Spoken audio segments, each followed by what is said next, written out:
Queridos, enquanto as crianças voltam para os seus lugares, você já ouviu, nós vamos falar sobre o Salmo 1º. Eu gostaria que você abrisse a sua Bíblia ou acompanhasse na projeção a leitura desse Salmo. Mas antes que você leia comigo, eu gostaria que você prestasse atenção àquilo que nós vamos dar uma sequência hoje. Logo no primeiro domingo do ano de 2024, nós começamos uma série de exposições à noite chamada O Caminho da Maturidade Espiritual. Nosso desejo é que ao final de janeiro nós possamos ter tido da parte de Deus exposições da sua palavra que nos ensinem a entender como nós podemos participar desse processo de maturidade espiritual que Deus quer para cada um de nós. Há uma obra que é só de Deus. Deus é quem santifica a sua palavra e o seu espírito. Mas há uma obra que é nossa. E a parte que é nossa, cabe a nós fazer. Nós vimos, por exemplo, domingo passado, o que significava essa maturidade espiritual e como isso é o contrário de uma indolência espiritual. Indolência é uma palavra chique para dizer ou para qualificar aquilo que nós chamamos de preguiça. Existe uma preguiça espiritual que, no caso do escritor aos Hebreus, ele chamava de aqueles que deveriam ser adultos, mas ainda eram crianças, e por isso, ao invés de processar alimento sólido, ainda comiam ou tomavam leite. E no nosso caso é aquela negligência, aquela irresponsabilidade, aquela omissão, aquela inércia que nos faz não usar os meios de graça que Deus coloca para nós de maneira diligente. Hoje nós vamos começar de algo que é absolutamente fundamental se você quiser crescer, se você quiser amadurecer espiritualmente. E eu tenho certeza que em 2024 esse é o principal projeto de vida para o qual você deve dedicar o melhor do seu tempo, o melhor do seu talento, o melhor do seu tesouro. Crescer espiritualmente, amadurecer espiritualmente. E esse é o caminho que nos leva à meditação. Por isso o tema de hoje é o poder da meditação para nos fazer amadurecer espiritualmente. Quem medita, cresce espiritualmente. Quem apenas eventualmente passa um olho pela Bíblia e torna isso apenas algo opcional, quando dá tempo, tem a tendência de ficar indolente espiritual e muitas vezes deixar de estar maduro e passar e continuar assim como uma criança em Cristo. Portanto, vamos ler o texto da palavra e isso ficará mais claro para nós. Acompanhe a leitura do Salmo 1º, que eu mencionei para as crianças e que está aí na sua Bíblia e também na projeção em ambos os lados da plataforma. Salmo 1º, que alguns inclusive sabem de cor, diz assim: Bem-aventurado o homem que não anda no conselho dos ímpios, não se detém no caminho dos pecadores, nem se assenta na roda dos escarnecedores. Antes o seu prazer está na lei do Senhor, e na sua lei medita de dia e de noite. Ele é como árvore plantada junto à corrente de águas, que no devido tempo dá o seu fruto, e cuja folhagem não murcha, e tudo quanto ele faz será bem-sucedido. Os ímpios não são assim, são, porém, como a palha que o vento dispersa. Por isso os perversos não prevalecerão no juízo, nem os pecadores na congregação dos justos. Pois o Senhor conhece o caminho dos justos, mas o caminho dos ímpios perecerá. Dá para a gente fazer essa mesma leitura juntos? Bem bonito, lembrando desse texto maravilhoso que deve ser internalizado no seu coração? Então vamos juntos. Bem-aventurado o homem que não anda no conselho dos ímpios, não se detém no caminho dos pecadores, nem se assenta na roda dos escarnecedores. Antes o seu prazer está na lei do Senhor, e na sua lei medita de dia e de noite. Ele é como a árvore plantada junto à corrente de águas, que no devido tempo dá o seu fruto, e cuja folhagem não murcha, e tudo quanto ele faz será bem-sucedido. Os ímpios não são assim, São, porém, como a palha que o vento dispersa. Por isso os perversos não prevalecerão no juízo, nem os pecadores na congregação dos justos. Pois o Senhor conhece o caminho dos justos, mas o caminho dos ímpios perecerá. Amém. Vamos orar juntos. Ó Deus amado, a Tua palavra inspirada que acabamos de ler como Teu povo, povo da aliança que fizeste conosco, ela é suficiente para falar ao nosso coração quando a lemos, quando a recitamos, quando lembramos dela, Pai, no momento da meditação. Mas nessa hora em que nós vamos expor a Tua palavra, nós rogamos que Tu tenhas misericórdia de nós, particularmente da minha vida, Pai, para que eu possa ser fiel, Senhor, àquilo que Tu colocaste no meu coração, fiel à Tua palavra, que é inspirada por Ti. Ilumina, portanto, o meu coração e também o coração dos meus irmãos, daqueles que estão aqui, daqueles que vão participar remotamente, aqueles que vão estar depois, tempos depois, ouvindo essa mensagem, para que ela possa conduzir o Teu povo a uma verdadeira adoração, possa conduzir o Teu povo a conhecer da meditação do Senhor e da Tua palavra. Pois é assim que nós oramos e Te agradecemos, em nome e para a glória de Jesus Cristo, nosso Senhor. Amém.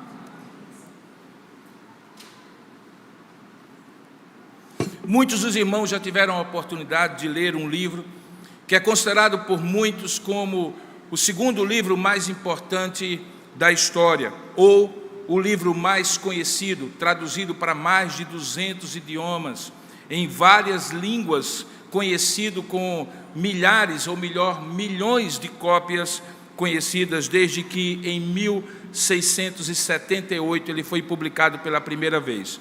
Eu estou falando do livro O Peregrino, cujo subtítulo é A Viagem do Cristão à Cidade Celestial. Foi escrita por um pastor puritano chamado John Bunyan, e que, através de uma alegoria, expressa um pouco a caminhada do cristão, aquilo que nós estamos chamando nessa série de o caminho da maturidade espiritual. Em síntese, aquela jornada, aquela alegoria que o livro traz, é a história de um jovem peregrino, daí o título, chamado Christian, que nós sabemos que em inglês tanto é um nome próprio, como também designa todos os que são cristãos. A história conta que ele, atormentado por um peso que estava sobre as suas costas, começa uma jornada e, num caminho estreito, é indicado por ele, essa jornada, por um homem chamado Evangelista.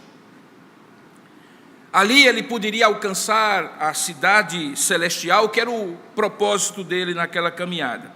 Na narrativa de Bunyan, todos os personagens e todos os lugares acabam levando nomes simbólicos, como é uma característica da alegoria, e que tem significados próprios, inclusive na interação do Christian com essas pessoas e essas circunstâncias.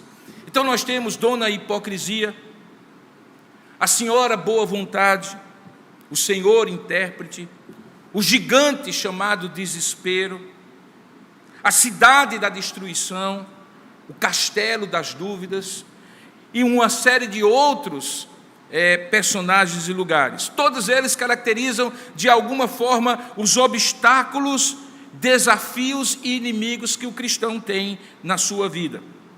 Obviamente no caminho, e essa é a grande história, há várias adversidades que Cristo enfrenta. Ele padece sofrimentos, ele chega a perder-se no caminho, ele chega a ser torturado e quase se afogar em determinado momento da história. Apesar disso, o protagonista mantém-se firme no propósito de chegar à cidade celestial. Ele encontra auxílio num companheiro de viagem chamado Fiel. Esse concidadão seu permanece muito tempo na história com ele. No entanto, mais adiante na trama, esse Fiel é executado na história pelos infiéis da Feira das Vaidades. Aquela Feira das Vaidades se opunha com aqueles que ali participavam do negócio daquela feira àqueles dois peregrinos. Mas o cristão não fica sozinho, e quando perde o seu companheiro chamado fiel, logo recebe a companhia de um outro companheiro chamado esperança. E aí, com a esperança revigorada, ele chega à cidade celestial. Se você não leu ainda o Peregrino, eu recomendo fortemente que você leia. Há várias versões, inclusive para crianças, versões ilustradas, áudios e vídeos sobre o livro, de modo que você certamente será muito edificado. Mas o que é que explica o sucesso do Peregrino desde 1678 em várias línguas e várias culturas? Eu acredito que o que explica é o fato de que ele ilustra de maneira perfeita justamente o caminho que todos nós cristãos estamos. E assim como ele, Christian, cuja identidade era ser cristão, nós que somos cristãos, começamos esse caminho com o primeiro passo, nessa maturidade espiritual que desejamos ter. E esse primeiro passo é o novo nascimento. E esse novo nascimento torna o ser humano criatura feita à imagem de Deus, filho de Deus. Mas esse primeiro passo é um passo que é dado após uma obra soberana, graciosa, insubstituível de Deus em Cristo. Lembre que quando Jesus vai explicar o novo nascimento, que é o que começa esse caminho, essa jornada, para um homem religioso chamado Nicodemos, a história está em João capítulo 3, ele diz que esse passo não pode ser dado pela vontade da carne. Portanto, não sou eu que resolvo nascer de novo, mas alguém me regenera, e esse que me regenera é Cristo com a sua obra na cruz, aplicada pelo Espírito Santo. A questão é, depois desse primeiro passo, como muitos dizem, toda caminhada começa com o primeiro passo, há uma jornada muito longa, e essa jornada implica em passos que agora sim são dados em perfeita sintonia com as iniciativas de Deus. O primeiro não, só Deus faz e eu recebo. Mas a partir daí, na obra chamada santificação, o caminho da maturidade espiritual, Deus faz e eu reajo. Deus age e eu reajo. Há um passo que é dele, quando me dá, por exemplo, a palavra de Deus que eu tenho em mãos, preservada por 2000 anos, ou em alguns textos, por mais de 4000 anos, e possibilitada que eu tenha na minha língua. Mas há um passo que é meu e não de Deus, é que ele me dá a palavra, mas é nela que eu devo buscar a orientação de Deus. Ao mesmo tempo, ele faz habitar em mim o seu Espírito, e eu me torno o templo do Espírito Santo, é o ato dele, mas ao mesmo tempo ele também me diz para não entristecer o Espírito, e ser continuamente cheio do Espírito. Então, na jornada espiritual, diferentemente do primeiro passo da regeneração, do novo nascimento, Deus dá algo e eu respondo de maneira proativa a Ele. Ele age e eu reajo.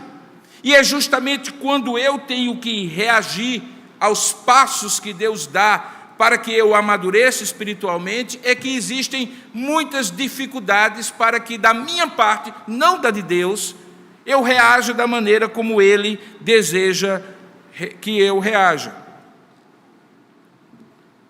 O que há de comum, portanto, a todos os crentes é o primeiro passo. É impossível ser crente sem Jesus ter regenerado essa pessoa e ela ter passado por um novo nascimento. Nesse aspecto, todos nós estamos no mesmo ponto da jornada. Mas o que distingue um de outro é o quanto nós amadurecemos, dado o tempo que nós já conhecemos e que demos o primeiro passo nessa maturidade espiritual. Porque a maneira como cada um de nós reage para amadurecer espiritualmente é o que determina a maturidade espiritual de cada um de nós.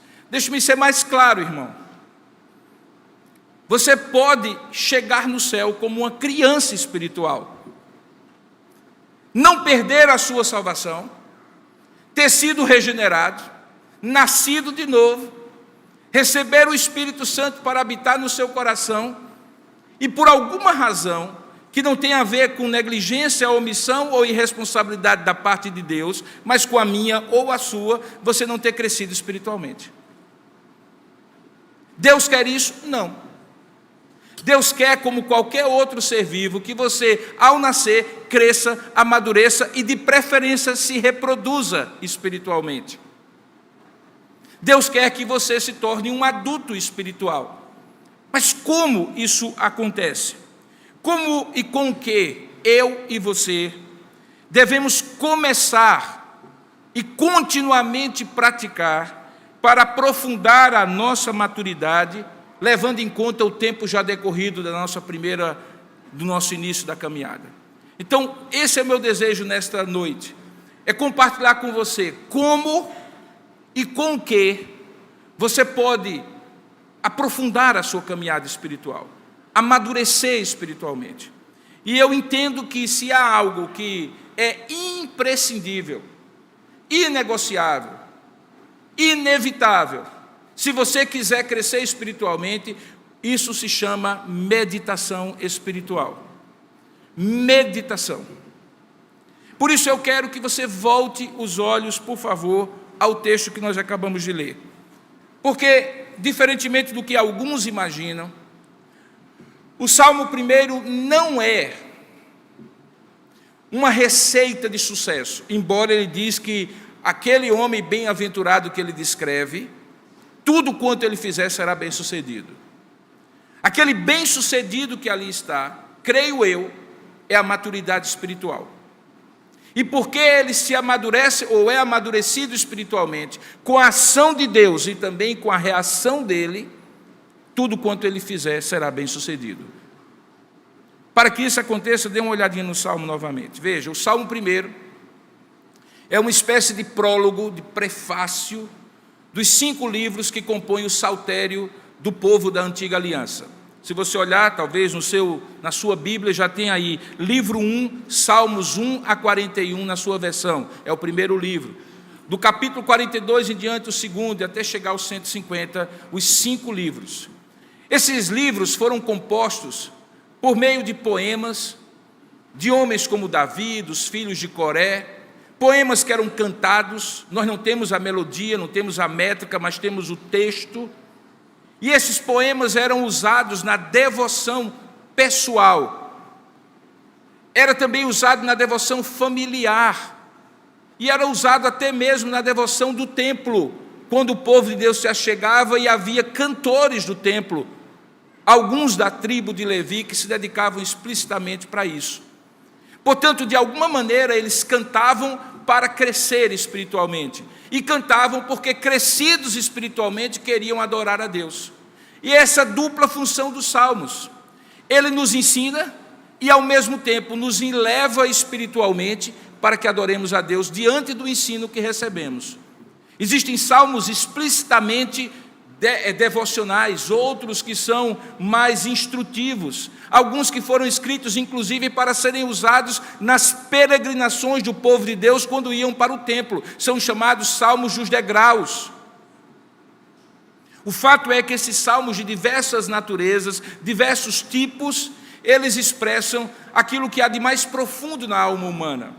Não há um único sentimento que você, na sua vida espiritual, na sua jornada espiritual, tenha ou venha a ter, que o Salmo não possa descrever. Lá a tristeza, a raiva, a mágoa, a alegria, a celebração, a esperança. Lá tem desespero, mas também tem muita fé em Deus. De modo que alguém já disse que ali é como se nós estivéssemos num divã da alma, deitados diante do maior de todos os terapeutas, que é o próprio Deus, que conhece a alma humana como ninguém, porque criou a alma humana e fez com que ela, jornada acima, pudesse se encaminhar de volta para Deus. O Salmo 1, particularmente como uma espécie de introdução, tem o seu tema. E o núcleo de significado desse tema é meditar na lei do Senhor. Ele está inclusive no meio do Salmo. No hebraico, eles têm uma parte anterior e uma parte posterior que convergem para o centro. E nesse centro está a ideia de meditar na lei do Senhor. E por que é assim? Ora, como um prólogo, o que ele queria era que todos os outros salmos, do 2 até o 150, fossem usados para meditar na lei do Senhor. Logo, no Salmo 1, ele mostra a importância de meditar na lei do Senhor, para que o leitor que começasse no Salmo 1 pudesse já entender que não eram apenas cânticos, não eram apenas cantigas, não eram apenas músicas, eram meios de adoração e de aprendizado da lei do Senhor, exatamente como nós cantamos aqui. Quando nós estamos cantando, inclusive, nós estamos aprendendo e expressando o que nós aprendemos da lei do Senhor, do Evangelho de Jesus Cristo, por meio de música. Observe que esse Salmo 1 demonstra, portanto, o poder da meditação para a maturidade espiritual. Como é que ele faz isso? Primeiramente, observe o contraste entre comportamentos rebeldes, que ele descreve no verso 1, rebeldes contra Deus, e a consequente infelicidade que esses comportamentos trazem, versus o comportamento temente a Deus e a consequente felicidade daquilo que ele chama de bem-aventurado. Nós vamos ler e vamos ver isso, que existe um contraste. E o contraste é entre comportamentos que levam à infelicidade e um comportamento ou uma atitude que leva à felicidade. O texto diz assim: bem-aventurado o homem que não anda no conselho dos ímpios, não se detém no caminho dos pecadores, nem se assenta na roda dos escarnecedores. Esses são os comportamentos que claramente são de rebeldia contra Deus e que trazem infelicidade. Aí no verso 2 ele diz: antes, ou seja, ao contrário, como algumas versões trazem, o seu prazer está na lei do Senhor, e na sua lei medita de dia e de noite. A palavra que ele traz aqui para bem-aventurado é a ideia de alguém, como eu falei para as crianças, mais do que feliz.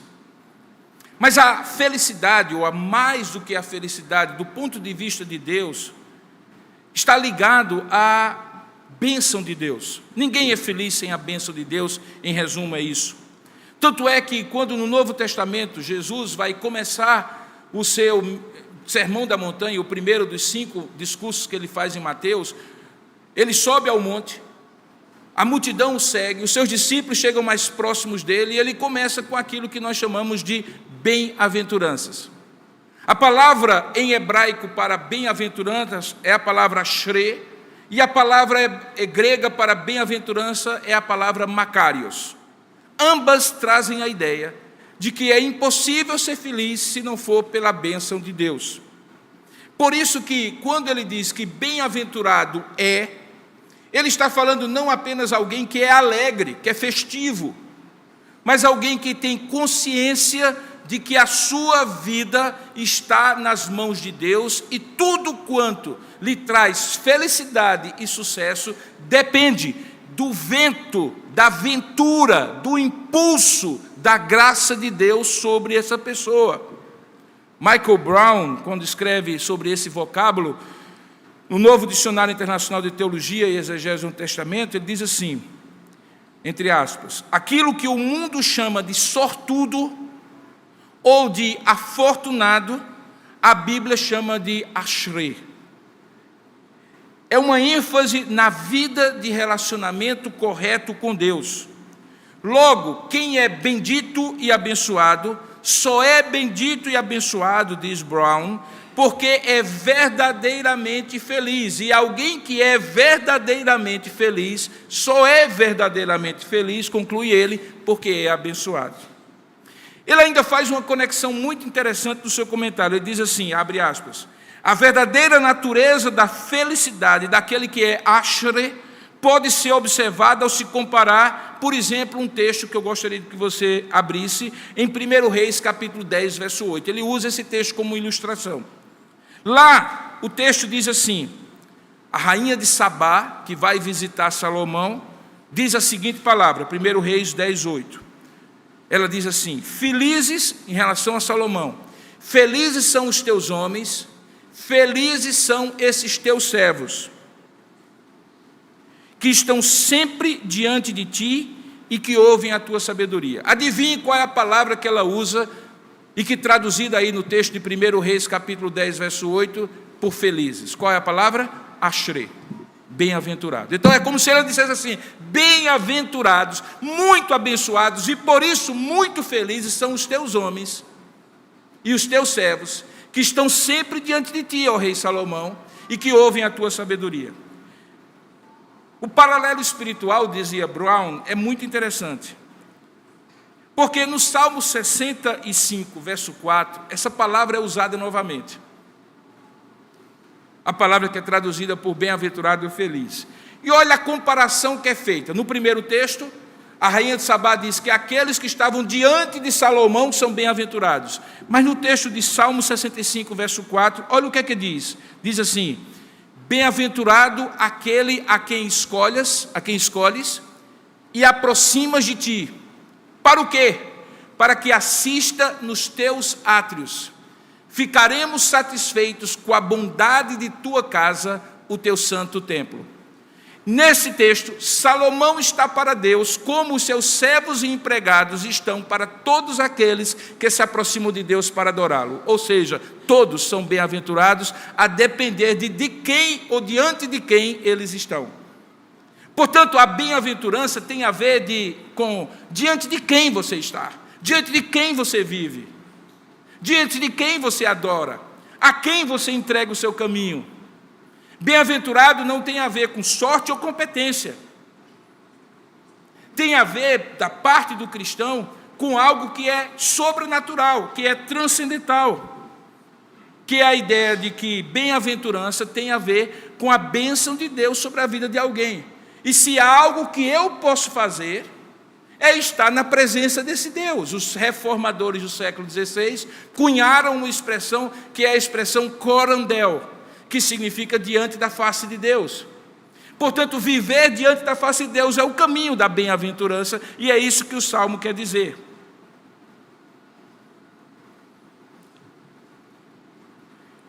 Três outros comentaristas, Jameson, Falser e Brown, no comentário crítico e explanatório de toda a Bíblia, dizem o seguinte: o caráter e a condição, o destino presente e futuro dos piedosos e dos ímpios são descritos e contrastados nesse salmo, ensinando que a verdadeira piedade, que é estar diante da face de Deus, é a fonte da felicidade presente e da felicidade última. E o pecado, em contrapartida, causa a miséria e a perdição. É justamente a partir desta verdade que o salmista contrasta. Ora, se estar na presença de Deus é a garantia da felicidade presente e futura, e a bem-aventurança de Deus tem a ver com o meu sucesso e a minha alegria na vida, e se Ele abençoar eu os terei, e se Ele não abençoar eu não os terei,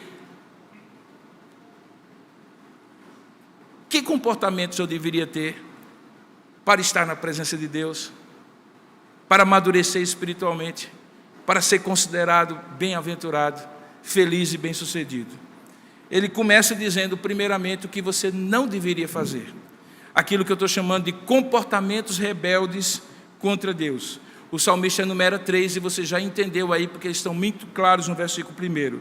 Primeiramente, ele fala que bem-aventurado é o homem que não. E aí ele fala dos 3. Primeiro, o que é que diz aí? Não anda no conselho dos ímpios. Acompanhe. Segundo, aquele que não se detém no caminho dos pecadores. E o terceiro, aquele que nem se assenta na roda dos escarnecedores. Eu sei que você consegue fechar os olhos e imaginar 2 colunas, com os 3 nomes que ele qualifica aqueles com quem a gente não deveria ter relacionamento, nem estar diante deles. Ele chama de ímpios, pecadores e escarnecedores. E ele também coloca ao lado de cada um deles as atitudes, pode continuar projetando, as atitudes que não deveriam existir. Diante dos ímpios, não andar no conselho deles. Diante dos pecadores, não se deter no caminho deles. E diante dos escarnecedores, não se assentar na roda desses escarnecedores. Vamos começar com os ímpios e o conselho deles.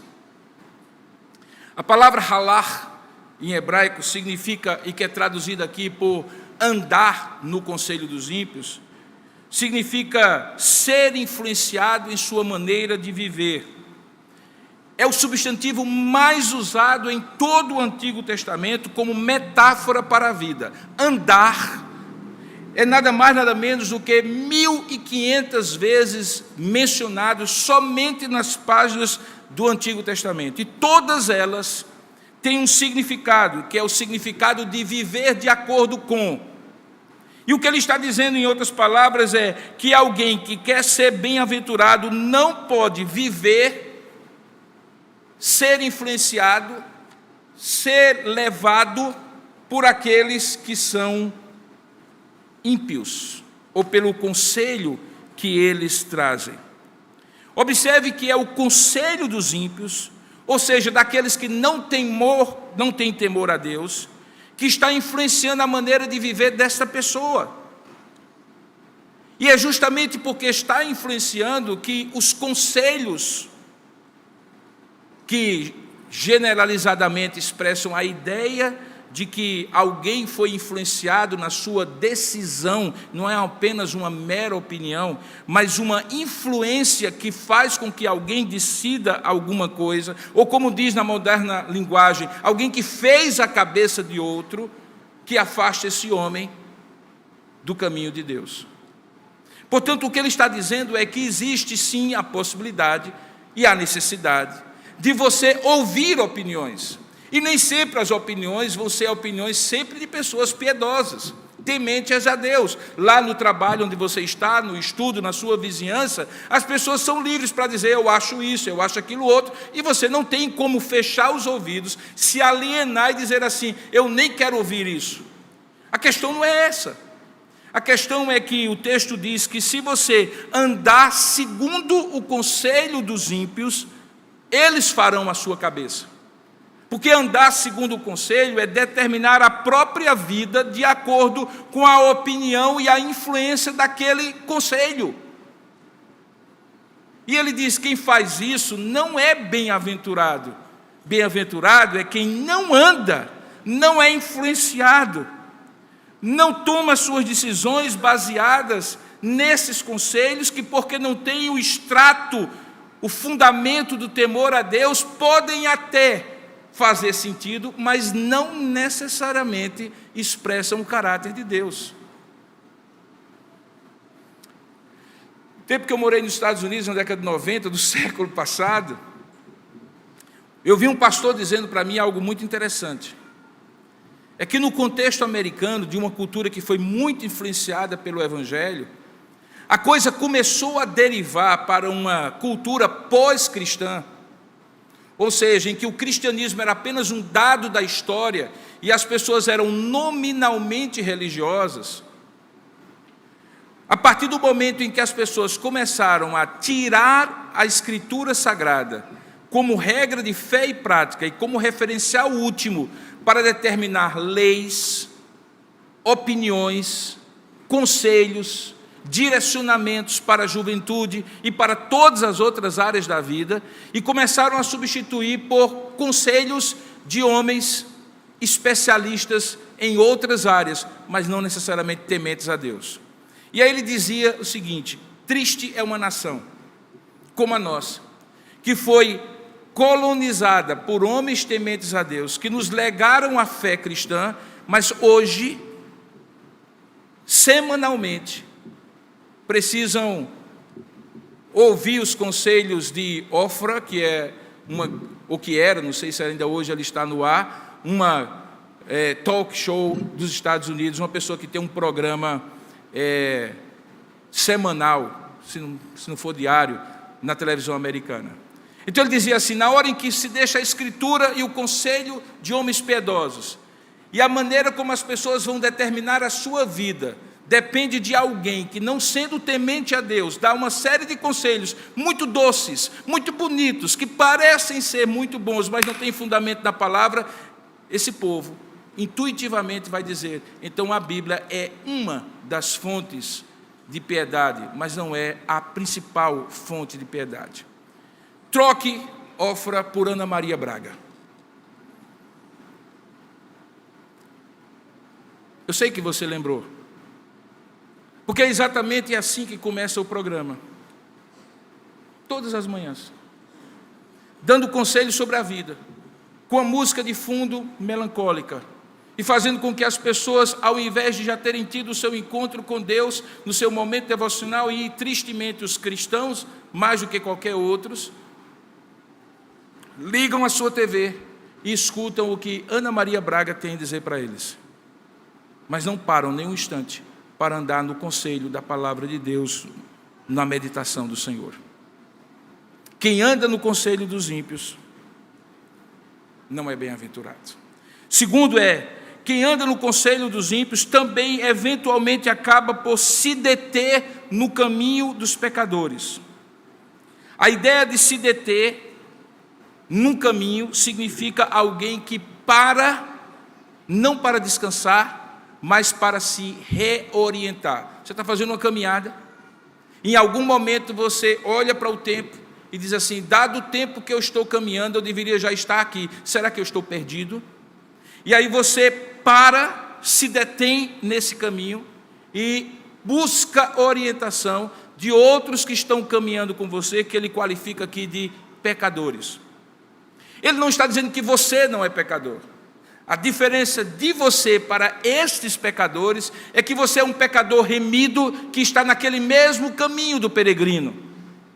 E assim como você, vai ter outros no caminho, como tinha para ele e tem para você, que eventualmente quando você se detiver no caminho com eles, para buscar uma orientação, eles vão lhe direcionar para um sentido ou uma direção diferente da cidade celestial, o caminho da maturidade. Olha o que é que McComisk, um outro comentarista, diz. Ele diz assim, o caminho do indivíduo na vida, ou seja, a sua jornada espiritual, tem a sua fonte e orientação na referência do seu relacionamento com Javé, o Deus da aliança. O Antigo Testamento atesta univocamente o fato de que toda a humanidade, justos e ímpios, igualmente está em peregrinação por um caminho que leva à vida ou à morte. Jesus colocou isso como o caminho estreito ou o caminho largo. A diferença de resultado está estritamente em como o indivíduo identifica-se como Jeová. E o sucesso ou fracasso da jornada do crente está determinado ao grau de obediência do viajante aos preceitos dessa aliança, que governam, que direcionam, que dirigem a busca da rota espiritual correta para chegar à maturidade. Portanto, a ideia de se deter é de parar para ouvir, e ouvir para uma direção, porque talvez esteja confuso, talvez esteja perdido. E aí ele diz que bem-aventurado é o homem que não para no caminho destes para ouvir uma direção errada. Eu gosto muito da tradução da Nova Versão Internacional desse texto. Ele diz assim, bem-aventurado é o homem que não imita a conduta dos pecadores. E na versão, na linguagem de hoje, diz assim, bem-aventurado é o homem que não segue o exemplo dos que não querem saber de Deus. Portanto, ele diz assim, ao fazer isso, você perde-se no caminho da maturidade. Porque a sua cabeça é feita a partir de ímpios e pecadores. E finalmente, no último verso, ou melhor, na última linha do verso 1 ainda, diz que bem-aventurado é o homem também que não se assenta na roda dos escarnecedores. A palavra hebraica para escárnio é a palavra letz. Em cada cidade era costume haver uma roda de anciãos mais experientes, mais sábios, que normalmente se reuniam na porta da cidade. Ali eles conversavam sobre a lei de Deus, sobre o que tinham lido na Torá, sobre como Deus tinha falado ao coração deles. Ali eles relembravam de histórias do povo de Deus e daquilo que Deus tinha feito no passado. E ao mesmo tempo as pessoas chegavam ali e diziam assim, diante da lei do Senhor, o que é que eu faço com o meu vizinho que fez isso e isso? E eles acabavam se tornando juízes de pequenas causas. Alguns jovens que não estavam no círculo dos sábios, melhor dizendo, para se tornarem sábios, eles se aproximavam daquele círculo e sentavam ao derredor. Ao derredor significa ao redor da roda. E aqui o texto diz assim, que bem-aventurado é o homem que não se assenta em outra roda, porque havia uma outra roda de conversa. Era que alguns desses jovens, que não eram tementes a Deus, que não olhavam para aqueles homens como fonte de sabedoria, que desprezavam o conhecimento, a experiência, a maturidade daqueles homens, acabavam se reunindo em outro lugar da cidade, e ali era só conversa profana, ali era só brincadeira e chocarrice, ali era apenas desprezo e escárnio. E aí o salmista diz assim: escolha a roda de conversa onde você vai se assentar. Porque se você quiser ser bem-aventurado, você não se assente na roda dos escarnecedores, onde só há letzin, onde há só escárnios e não temor ao Senhor. Os que permaneciam, portanto, longe do círculo da sabedoria, criavam um círculo do escárnio. Por isso, Provérbios 15, 12, eu gostaria que você também acompanhasse, diz assim, olha que coisa interessante: o escarnecedor, Provérbios 15, 12, não ama aquele que o repreende, olha a cor, e nem se chegará para os sábios. A palavra de Deus adverte, inclusive para você, jovem, das novas gerações, que um dos sinais dos últimos tempos é o desprezo dos mais jovens em relação ao conselho dos mais velhos. Diz que eles não aguentam ouvir, ou não aguentarão, e eu acho que já não estão aguentando hoje, o pai ou a mãe, o pastor, o mais velho, o presbítero, o mais experiente, o professor na sala de aula, dizer assim: meu filho, eu tenho um pouquinho mais. Já vem o senhor dizendo que na sua época,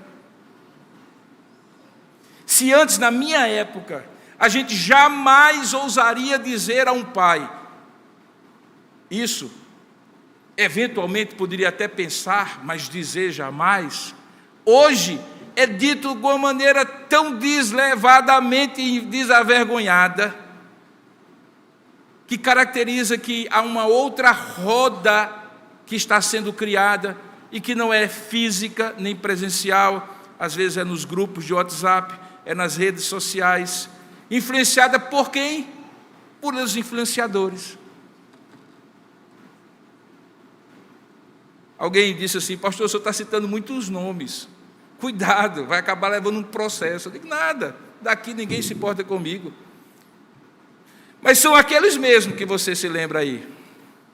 Gente que ensina a desprezar Deus, gente que ensina a desconsiderar a Escritura como fundamento da sua fé, gente que ridiculariza líderes religiosos de maneira injusta, porque quando é de justo até merecem o ridículo mesmo. Gente que questiona valores, questiona o que a Bíblia diz, questiona a própria Bíblia, questiona Deus, questiona a existência. E que são aqueles meninos e meninas ainda que se acham arrogantes, que se acham capazes de ter uma autossuficiência, vaidade, soberba, de dizer o que é a vida, mas mal tiraram o cheiro de xixi das cuecas. Não sabem nada da vida. Ao contrário destes, Provérbios 13, 1 diz que o filho sábio ouve a instrução do pai, e o escarnecedor não atende à sua repreensão. Filhos, nenhum pai, nem nenhuma mãe se alegra em você tempos depois dizer assim: o senhor tinha razão, ou a senhora tinha razão. A nossa alegria é quando você, na hora em que a gente fala, você pelo menos pondera a luz de um temor a Deus que deve existir no seu coração. Porque é muita burrice, lá veio eu falar burrice novamente, é muita burrice da sua parte desprezar uma consultoria de um homem de 50, 60, 70, 80 anos, que já viveu mais a vida do que você, e que pelo menos já sabe o que não se deve fazer. Talvez não saiba o que deve fazer, mas já sabe o que não deve fazer. E você prefere ouvir os influenciadores das redes sociais. Então observe, querido, que os verbos aqui, eles estão num crescente de ruína. Primeiro o sujeito começa a andar, depois com os ímpios, no conselho, sendo influenciado pelos ímpios. Depois ele para e busca uma orientação no caminho de pecadores. E depois ele não somente está caminhando, não somente parou, mas ele senta na roda dos escarnecedores. Então é possível notar que há uma progressão na atitude de rebeldia, que começa com a formação da opinião, com fazer a cabeça, baseada no conselho dos ímpios. Passa por uma mudança de conduta pecaminosa, imitada dos pecadores, e culmina lá no fundo do poço, com uma convivência íntima com os escarnecedores. Observe que os sinônimos que são usados para designar essas pessoas demonstram os papéis que elas exercem e as atitudes correspondentes do Salmo 1. Os ímpios são influenciadores de opinião. Os pecadores são condutores para o pecado. E os escarnecedores são produtores de escárnio. E lá está o crente, convivendo e sendo influenciado por eles. Um pouco mais à frente, no verso 4 a 6, o salmista diz qual é o destino deles. Esse destino nem precisa de muitos comentários, eu não vou ser tão detalhista como fui com relação aos 3 princípios. Diz que eles, no verso 4, serão desarraigados ou dispersos de uma suposta segurança que eles têm, assim como o vento, assim como a palha que o vento dispersa. Eles acabam por experimentar as consequências de sua desejada liberdade de Deus, sem raízes firmes e ao sabor do vento imprevisível. Esse é o futuro desses que assim fazem. Diz que eles serão condenados no juízo, logo depois, no verso 5. No juízo diante de Deus e diante dos olhos daqueles que são justos, seja aqui na terra, seja no dia do juízo final, que é a tradução da palavra congregação dos justos. Diz que eles perecerão, ou seja, que eles morrerão eternamente. E quando alguém um dia cantou que os meus heróis morreram de overdose, a minha pergunta que eu me faço: e você que vê os seus heróis morrendo de overdose, por que ainda os segue, se o destino deles é ser palha que o vento dispersa, é perecerem diante de Deus e morrerem eternamente? Por que seguir a desgraça alheia, se existe um outro caminho, que é o caminho da bem-aventurança eterna? Diz que alguém inteligente é alguém que aprende com os próprios erros. Mas melhor do que ser inteligente é ser sábio, porque sem precisar errar, aprende com os erros dos outros. E a sabedoria do Senhor, nós sabemos qual é a fonte. O temor do Senhor é o princípio da sabedoria. Portanto, o que ele está contrastando aqui é exatamente isso. Ele usa uma metáfora para mostrar o oposto. E aí vem a história da árvore. E olha que coisa interessante. Ele chega então no verso 2 e diz: antes, ao contrário desses, o seu prazer está na lei do Senhor, e na sua lei medita de dia e de noite. Jeremias 17, versos 7 e 8, tem um texto parecido. Jeremias 17, 7 e 8, ele diz assim: bendito o homem que confia no Senhor e cuja esperança é o Senhor, porque ele é como a árvore plantada, significa que as raízes estão firmes, junto às águas, que estende as suas raízes para o ribeiro, e não receia quando vem o calor, mas a sua folha fica verde, e no ano da sequidão não se perturba, nem deixa de dar fruto. Ou seja, se você quer ser alguém como palha, imite os 3 comportamentos. Se você quiser ser como alguém que é árvore, plantada junto à corrente de águas, que no devido tempo dá o seu fruto, cuja folhagem não murcha, e tudo quanto ele faz será bem sucedido, você precisa ser esse homem que ele vai agora apresentar a você o caminho dessa maturidade. Observe que a folhagem verde aqui é como um significado da fé, que converte a água da vida, da palavra de Deus, em seiva e força. O fruto é como um emblema das obras, que amadurecem gradualmente e espalham as suas bênçãos, porque uma árvore que perdeu as folhas não amadurece os frutos. Ou seja, ele está dizendo que a fé produz as obras, assim como os frutos dependem das flores. E ainda mais, que aquilo que aparece do lado de fora da árvore quando é vista, folhas e frutos, representam na realidade a realização e o sucesso da vida de alguém, mas elas vêm de um solo umedecido pela água da palavra de Deus, na qual as raízes mais profundas da vida vão buscar firmeza e saúde. Essa é a grande diferença de ser palha ou de ser árvore. A pergunta então é, diante desse contraste, qual é o diferencial entre ímpios, pecadores e escarnecedores em relação a esse homem bem-aventurado? Ele diz agora, certamente é os comportamentos que eu descrevi, mas qual é a origem desses comportamentos? Ele nos diz, ele diz assim: antes o seu prazer está na lei do Senhor, e na sua lei medita de dia e de noite. Ou seja, ele está dizendo que existe um poder na meditação na lei do Senhor, que é a fonte do temor, da maturidade, da felicidade e do sucesso na vida dos justos. Então, tudo o que eu estou ministrando até agora, irmãos, só faz sentido se você, como um homem ou uma mulher temente a Deus, como um jovem ou uma jovem temente a Deus, entender o papel central da meditação para a sua maturidade espiritual. Esse antes, ou o pelo contrário, expressa justamente esse contraste. Mas qual é o contraste? É o contraste de em que ou em quem você tem o prazer.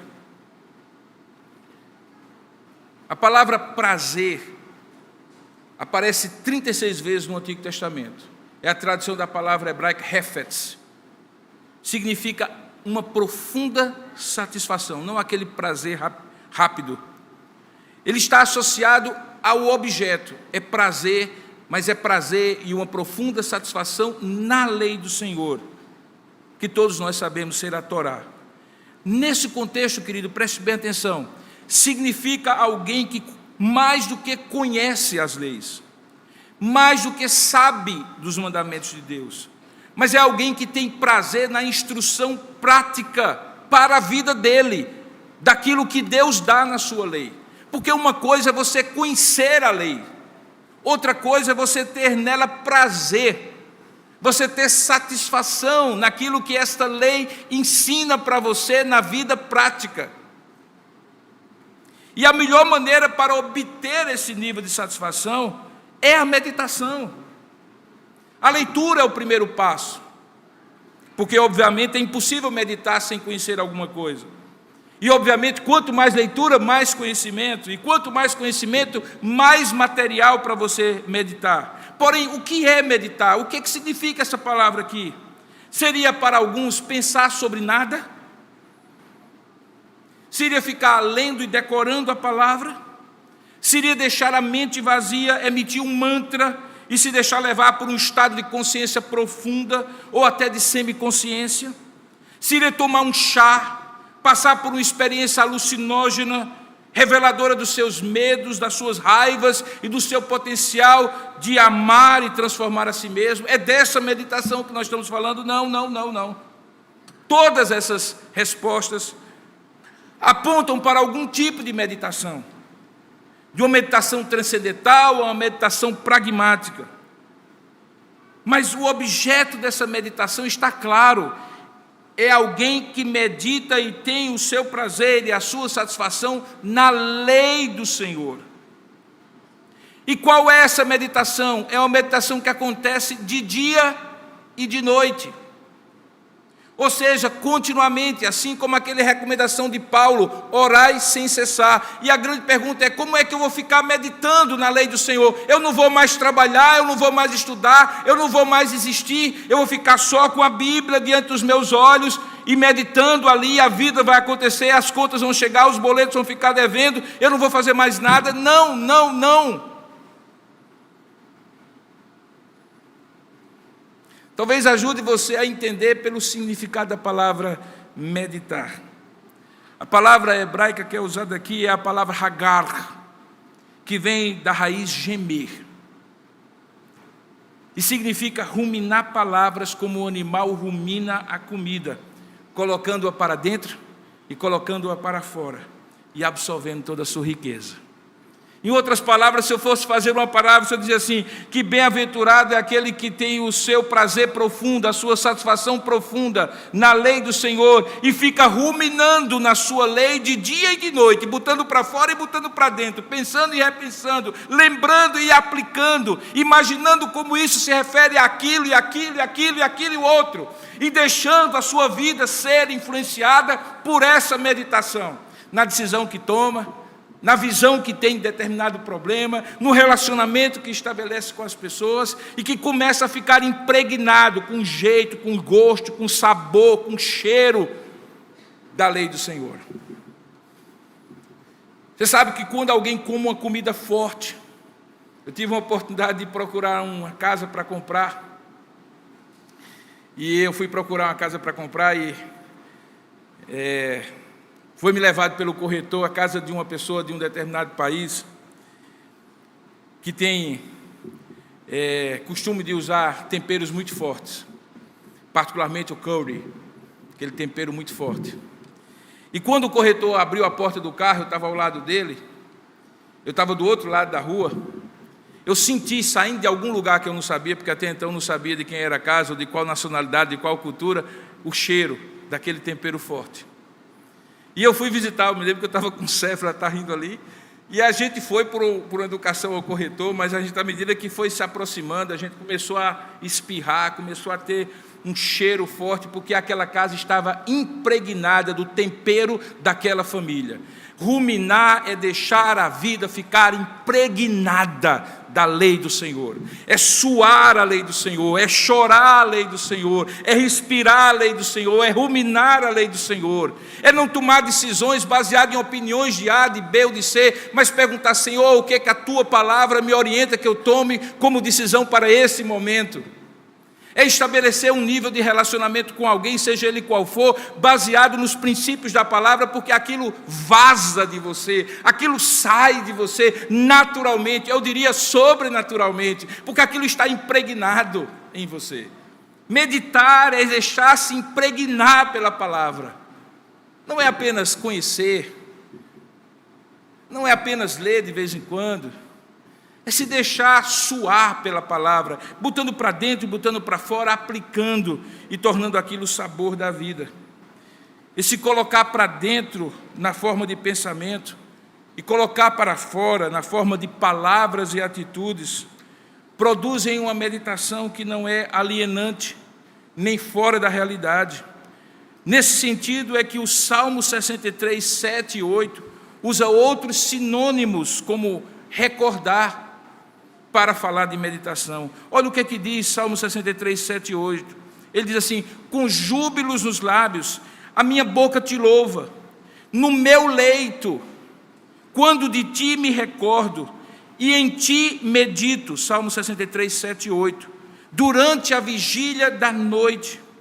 Por quê? Porque tu me tens sido auxílio, à sombra das tuas asas eu canto jubiloso, a minha alma apega-se a ti, e a tua destra me ampara. Olha o que ele diz, no meu leito, quando de ti me recordo.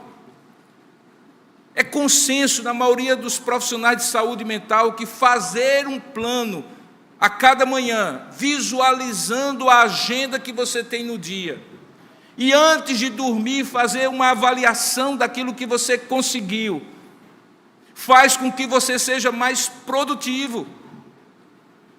Aí o salmista, séculos atrás, diz assim, no meu leito, quando de ti me recordo, e em ti medito durante a vigília da noite, com júbilo nos lábios a minha boca te louva.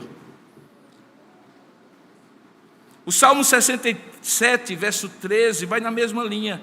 Ele diz assim, usando a palavra recordar como sinônimo de meditar. Ele diz assim, recordo os feitos do Senhor, pois me lembro das tuas maravilhas da antiguidade. Eu considero, eu levo em consideração, eu me recordo, eu reflito também nas tuas obras todas e cogito dos teus prodígios. Salmo 67, 13. Recordar, cogitar, relembrar, considerar, é o ato de ruminar a palavra de Deus.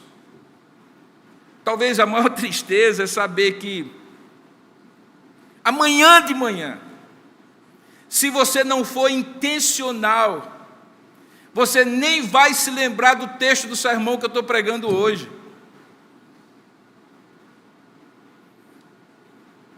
Vou ser mais sincero, se eu não for intencional, eu nem vou me lembrar. O que deveria acontecer comigo? É que amanhã de manhã eu acordasse e dizer assim, pensando um pouco melhor naquilo que eu ouvi e que eu orei, pedindo que fosse a palavra de Deus para mim, o que isso vai significar para esta segunda-feira? Que implicações isso vai ter para a minha semana? Diante do que eu antevejo, eu vou voltar a trabalhar, minhas férias acabaram, eu vou ter que encontrar com aquela pessoa, eu vou ter que fazer aquele trabalho, boa coisa eram as férias, que coisa horrível é voltar ao trabalho. Ou então, eu vou ter que conviver com essa situação, aquele problema que eu não resolvi na sexta, eu vou ter que resolver na segunda. Como aquilo que eu meditei no sermão de ontem à noite vai influenciar isso que eu vou decidir hoje? Isso é recordar, isso é meditar. Não é necessariamente estar com a Bíblia debaixo do braço para todo lugar, irmão. É estar com a Bíblia no coração e deixar ela vazar em atitudes, palavras e pensamentos. É isso que é meditar. No Novo Testamento não é diferente a recomendação. Colossenses capítulo 3, do verso 1 ao verso 3, diz o seguinte, Colossenses 3, de 1 a 3, portanto, se fostes ressuscitados juntamente com Cristo, buscai as coisas lá do alto, onde Cristo vive, assentado à direita de Deus, e diz mais, pensai, meditai, recordai, cogitai, considerai as coisas lá do alto, não as que são aqui da terra. Baseado em quê? Porque morrestes, e a vossa vida está oculta juntamente com Cristo em Deus. Em outras palavras é assim, diante do fato de que você vai ser um ser que vai habitar com Deus eternamente, e que essa eternidade deve ter implicações para a sua vida aqui, do lado de cada eternidade, como você deveria agir, baseado nas coisas do céu, e não as coisas aqui da terra apenas. Isso é meditação. Novamente em Filipenses 4,8, eu estou me encaminhando para o final do sermão, diz assim, talvez o texto mais conhecido sobre como nós devemos pensar, Filipenses 4,8, diz assim, finalmente, irmãos, olha só, tudo que é verdadeiro, porque a mentira vem do diabo, tudo que é respeitável, porque a impiedade vem do diabo, tudo que é justo, porque a injustiça vem do diabo, tudo que é puro, porque a impureza vem do diabo, e tudo que é amável, tudo que é de boa fama, e se alguma virtude há, e se algum louvor existe, seja isso, e olhe só a expressão, que ocupe o vosso pensamento. O que é uma ocupação? É uma posse. O que é uma ocupação é tomar o espaço. Não sobra para ninguém. O que é uma ocupação é tomar o espaço do seu pensamento. Significa que você não vai pensar em outras coisas, não significa que você vai pensar em todas as coisas à luz daquilo que é verdadeiro, respeitável, justo, puro, amável, de boa fama e, acima de tudo, na perspectiva da lei do Senhor e do temor ao Senhor. Muda a cosmovisão. Como você vê, se você primeiramente passar pelo filtro da lei do Senhor. Então você precisa ler. Quando você sair daqui hoje, você vai receber um plano de leitura anual de toda a Bíblia. Eu gostaria muito que a gente tivesse tido condição de lhe entregar no primeiro dia do ano. Mas estamos entregando hoje, não é tarde, antes tarde do que nunca. Para você ter uma noção de ler a Bíblia todo ano. Se você não tem esse costume, você precisa ter. A leitura é o início, você precisa ter um panorama da Escritura Sagrada. Eu quero ser bem sincero com vocês, duro, mas carinhoso. Um crente que passa a vida toda, 30, 40 anos na igreja, e não consegue dizer, eu li a Bíblia toda uma vez apenas. Como pode meditar na lei do Senhor aquele que não a conhece? Como? Como? Não tem como. Então ler é fundamental. Buscar é fundamental. E aquilo que você conhece, porque leu, porque buscou, você medita. Eu gosto muito de dizer assim, é melhor você viver à luz do pouco que você conhece, do que você ficar procurando viver, ou melhor, saber mais e não viver nada. O que é que você sabe sobre Deus hoje? Viva de acordo com aquilo que você sabe. Medite naquilo que você sabe hoje. Procure conhecer mais, mas saiba mais. Porque quanto mais você souber, mais material para meditar você terá.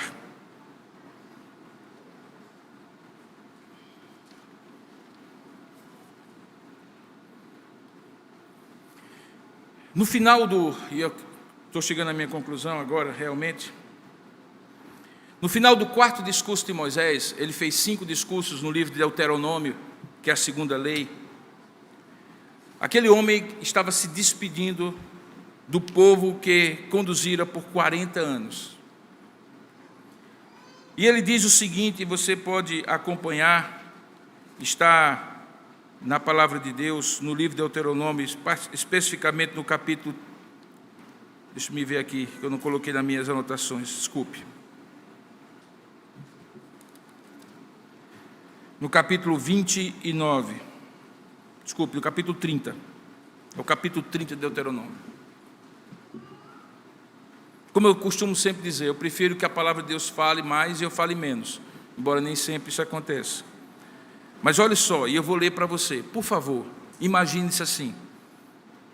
Você está em cima do Monte Nebo, hoje é a Jordânia, vendo a campina do Jordão lá embaixo.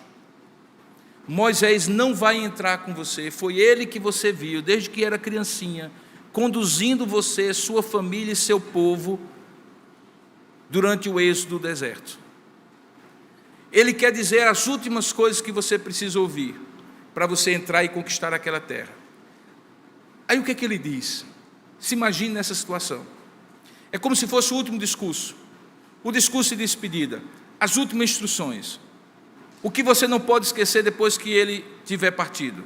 Ele diz o seguinte: quando, pois, todas estas coisas vierem sobre ti, a bênção e a maldição que eu pus diante de ti, se te recordares delas, entre todas as nações para onde te lançar o Senhor teu Deus, e tornares ao Senhor, te voltares ao Senhor, o teu Deus, tu e teus filhos, de todo o teu coração e de toda a tua alma, e deres ouvido à sua voz, segundo o que tudo hoje te ordeno, então o Senhor teu Deus mudará a tua sorte, e se compadecerá de ti, e te ajuntará de novo, de todos os povos, entre os quais te havia espalhado o Senhor, o teu Deus. Ainda que os teus desterrados estejam para a extremidade dos céus, desde aí te ajuntará o Senhor, teu Deus, e te tomará de lá. O Senhor, teu Deus, te introduzirá na terra que teus pais possuíram, e a possuirás. E te fará bem, e te multiplicará mais do que a teus pais. O Senhor, teu Deus, circuncidará o teu coração, e o coração da tua descendência, para amares o Senhor teu Deus de todo o coração, de toda a tua alma, para que vivas. O Senhor teu Deus porá todas essas maldições sobre os teus inimigos, e sobre os teus aborrecedores que te perseguiram. De novo, pois, darás ouvidos à voz do Senhor, cumprirás todos os seus mandamentos que hoje te ordeno. O Senhor teu Deus te dará abundância em toda a obra das tuas mãos, no fruto do teu ventre, no fruto dos teus animais, no fruto da tua terra, e te beneficiará, porquanto o Senhor tornará a exultar, a ter prazer em ti, para te fazer bem, como exultou em teus pais. Se deres ouvido à voz do Senhor teu Deus, guardando os seus mandamentos e os seus estatutos, escritos nesse livro da lei, se te converteres ao Senhor teu Deus de todo o teu coração e de toda a tua alma, porque esse mandamento que hoje eu te ordeno não é demasiado difícil, nem está longe de ti. Aqui eu abro um parênteses, irmãos, a grande luta de quem prega, diz assim: meu Deus, faz com que esse povo entenda que não tem outro caminho e esse é o melhor, e que eu poderia passar 10 horas aqui pregando, se fosse necessário para os convencer, mas basta que tu toques no coração deles, para eles entenderem que este mandamento que hoje tu ordenas não é demasiadamente difícil, nem está longe deles. Verso 12: não está nos céus, para dizeres: quem é que subirá por nós aos céus, que nulo traga e nulo faça ouvir, para que o cumpramos? Nem está além do mar, para dizeres: quem passará por nós além do mar, para que nos traga e nos faça ouvir, para que o cumpramos? Esta palavra está muito perto de ti, na tua boca e no teu coração, para a cumprires. E aí ele propõe, irmãos, a mesma coisa que eu quero propor para os irmãos nesse início de 2024, nesse caminho da maturidade que nós queremos todos trilhar, que Deus já nos colocou nele quando nos regenerou em Cristo, mas cujos passos são nossos e não dele, que ele faz e nós reagimos, como eu falei. Veja a proposta do verso 15: vê que proponho hoje. Isso era Moisés em cima do Monte Nebo: a vida e o bem, ou a morte e o mal. Se guardares o mandamento que hoje te ordeno, que ames o Senhor teu Deus, andes nos seus caminhos, guardes os seus mandamentos, os seus estatutos e os seus juízos, então viverás e te multiplicarás. E o Senhor teu Deus te abençoará na terra a qual passas para possuí-la. Porém, se o teu coração se desviar e não quiseres dar ouvido, e fores seduzido pelos escarnecedores, pelos ímpios e pecadores, e te inclinares a outros deuses, e os servires, então hoje eu te declaro que certamente perecerás. Não permanecerás longe, ou por longo tempo na terra para a qual vais, passando o Jordão para possuíres. Os céus e a terra, dizia Moisés, os céus e a terra hoje eu tomo por testemunhas contra ti, que te propus a vida e a morte, a bênção e a maldição. Escolhe, pois, a vida, para que vivas, tu e a tua descendência, amando o Senhor teu Deus, dando ouvidos à sua voz e apegando-te a Ele, pois disto depende a tua vida e a tua longevidade, para que habites nas terras que o Senhor, sob juramento, prometeu dar a teus pais, Abraão, Isaque e Jacó. Antes que você diga precipitadamente, essa foi a proposta. A pergunta é: você consegue dizer amém a isto? Essa foi a proposta de Deus para você. Irmãos, eu não tenho dúvida sobre o poder do hábito para forjar comportamentos. Comportamentos esses que modificam a vida inteira. Eu tenho uma grande alegria no meu coração de, no período em que talvez eu estivesse formando os meus principais hábitos de vida, Deus me alcançou com o Evangelho e me chamou para o pastorado. Alguns dos hábitos que ainda hoje eu tenho foram forjados quando eu tinha 15, 16, 17 anos, lá no Instituto Bíblico, no seminário, naquele lugar de internato, de muito estudo, de dependência de Deus, de compromisso com o Senhor. Mas eu não creio que nenhum desses hábitos seria formado se Deus não tivesse me ensinado o poder da meditação profunda sobre o porquê daqueles determinados hábitos. Porque fazer as coisas para cumprir tabela, por obrigação e dever, tem resultado, mas curto e superficial. Eu não estou falando disso. Eu estou falando de você entender que um bom hábito, como o hábito de meditar profundamente na palavra de Deus, precisa vir daqui, da sua consciência de que isso representa ou vida ou morte para você. E eu vou dar um exemplo, e espero não ofender ninguém, porque agora eu quero aplicar aquilo que eu falei na coisa prática do seu dia a dia. Acordar cedo é um bom hábito. Dormir é bom, irmãos. É muito necessário para o corpo e para a mente. Mas dormir demais faz mal. Faz muito mal. Causa indolência, causa preguiça, inclusive para as coisas de Deus. Eu não conheço ninguém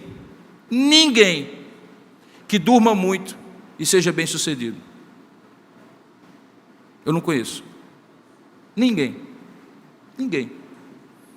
Na verdade, a palavra de Deus diz o contrário. Vai ter com a formiga ou o preguiçoso. A questão não é, então, eu vou acordar mais cedo para ler a Bíblia, para ter a maturidade e meditar na palavra de Deus. A questão é por quê? E eu vou dizer por quê. Porque permite que você se encontre primeiro com quem é mais importante em sua vida, antes que todos os demais, mesmo aqueles que também são importantes, chamem a sua atenção, rivalizem com o seu tempo e coloquem você com outras atividades. Antes que as muitas coisas e tarefas do dia a dia tomem conta de sua mente e de sua agenda, ter uma audiência com Deus, o Senhor do Universo, o Deus Altíssimo, o seu Pai que propôs essas coisas, é fundamental para o seu dia ser bem-sucedido. É tolice um soldado sair para o campo de batalha sem conversar com o seu comandante. É tolice.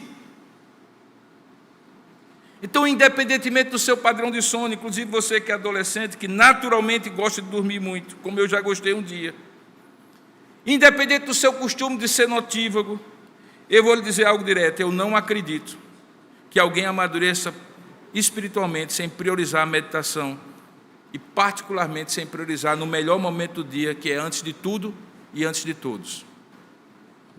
Espero não lhe ofender. Então, deixa eu lhe dar algumas dicas. Tente ir mudando aos poucos. Não apenas os seus horários, mas principalmente mude o seu foco. Porque, inclusive, há pessoas que naturalmente precisam trabalhar muito cedo, e se forem acordar ainda mais cedo para meditar, praticamente não vão dormir. Mas o foco ainda é mais importante do que o horário. Eu não gostaria de dar uma recomendação legalista: 5 horas da manhã você tem que estar meditando, não. Quando a Bíblia chama de expressão meditar de dia e de noite, ele está falando de algo que é importante para a gente fazer nos extremos do dia. Veja o que é que o Salmo 92 diz. Verso 1: bom é render graças ao Senhor e cantar louvores ao teu nome. E aí ele diz: anunciar de manhã a tua misericórdia e durante as noites a tua fidelidade. E a pergunta que eu faço é: por que misericórdia de manhã e fidelidade à noite? Misericórdia de manhã porque a misericórdia se renova a cada manhã, diz a Escritura. Manhã é tempo de gratidão, irmãos. É tempo de abrir o peito, respirar, abrir os olhos para a vida, reconhecer a bondade de Deus para lhe dar mais um dia de vida. É a gratidão que é o primeiro elo da prosperidade, porque quem não agradece pelo que tem, não está pronto para receber o que pede. A mão que não se abre em louvor permanecerá fechada e vazia. Gratidão é o momento em que eu abraço a vida a cada dia. Estou vivo, estou respirando, e nós soubemos há poucos anos atrás o que é a dificuldade de alguém querer respirar e não respirar. Agradeça, porque todo ser que respira louve ao Senhor. Se acorda para a vida e não para a eternidade. Você vai ter mais um tempinho com a esposa, com os filhos, com o marido, com as pessoas que você ama. Você vai poder comer aquele café que você gosta, mesmo apressadamente. Você vai poder trabalhar quando milhões estão desabrigados, sem emprego, fora de suas casas, enfrentando dificuldades, doença e até morte. Quando a Bíblia diz que nós devemos pela manhã anunciar a misericórdia do Senhor, é para que ali seja um tempo de gratidão. Eu não consigo conceber um crente que tem tempo para se maquiar, para tomar um banho, para ajeitar a roupa, para dar um telefonema, para verificar, mesmo que seja sentado no vaso, os seus WhatsApp e a sua rede social, mas não tem tempo para meditar na palavra de Deus no primeiro momento do dia. Não é questão de tempo, é questão de foco, é questão de prioridade, é questão de entender que isso é vida. Eu preciso de um café da manhã pela manhã, para o meu corpo, eu preciso de um café da manhã para a minha alma, e o café da manhã da alma é a meditação. Por que fidelidade à noite? Porque depois de um dia inteiro de luta, irmãos, de desafios, de tentações, é preciso reconhecer que foi Deus que nos manteve vivos e de pé, que aquilo que conseguimos fazer foi apenas pela fiel providência do Senhor, que abriu portas, abriu oportunidades, nos livrou dos males, garantiu recursos, proteção, orientou decisões, moveu o coração dos outros, mesmo quando nós não pudemos fazer nada. Foi fidelidade dele. Como é que eu posso terminar um dia e adormecer assistindo uma série do Netflix, meu irmão? Pelo amor de Deus!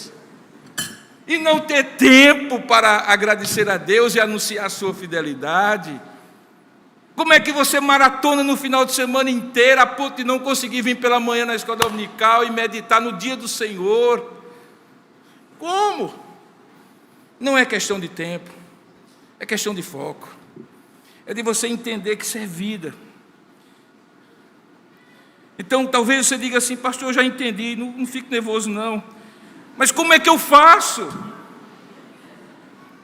Então eu vou lhe passar agora um roteirozinho simples. Eu posso até lhe mandar isso aqui para você não perder.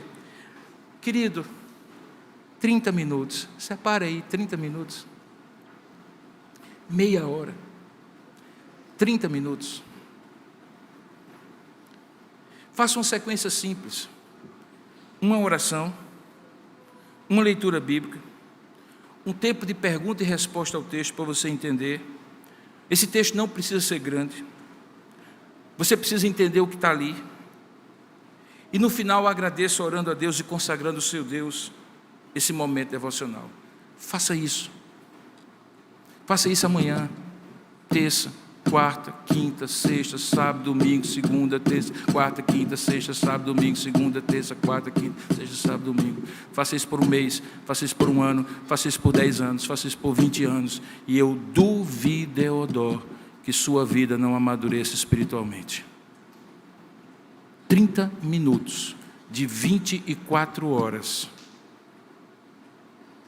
Não é nem 10% do seu tempo. No tempo da pergunta e resposta ao texto, tente encontrar a lição central. É isso que Deus quer que você medite. Você viu, eu expus o texto todo. Mas o que eu queria centralmente colocar para você? Que a meditação deve ser na lei do Senhor. Essa é a lição da história. Sabe aquela coisa que você aprendeu quando aprendeu na escola sobre como interpretar texto? Qual é a moral da história? Então, se é uma história do Evangelho, se é uma história do Antigo Testamento, se é uma história do livro de Atos, o que é que esse texto quer me ensinar? Começo, meio e fim, conta a história, lê para si mesmo, pergunta e responde. Quem é essa pessoa? O que é que ela está fazendo? Por que é que ela disse isso? No final, qual é a moral da história? É essa. Essa é a verdade que você vai passar o dia todo meditando no Senhor. Essa é a última. Quando você fizer pergunta e resposta ao texto, a grande, importante pergunta final, naqueles 30 minutos o que é que isso tem a ver com o que eu vou fazer no dia de hoje? Das duas, uma. Ou você não vai fazer bem feito e não vai descobrir nada, e eu duvido. Porque se você é crente e o Espírito Santo, Ele é o guia, Ele é o instrutor, Ele vai pegar o texto e vai aplicar, vai fazer aquela palavra saltar à vista, aquela frase chamar a sua atenção, captivar o seu pensamento e você ficar remoendo ela a vida toda. Ou então você vai encontrar isso. E eu quero lhe dizer para você, que aquela agenda que você tem escrito, das coisas que você tem que fazer amanhã, ela será profundamente afetada pela maneira como você meditar. As prioridades do que você vai fazer, a maneira como você vai fazer, será profundamente afetada. Portanto, concluindo a minha mensagem, há um poder na meditação.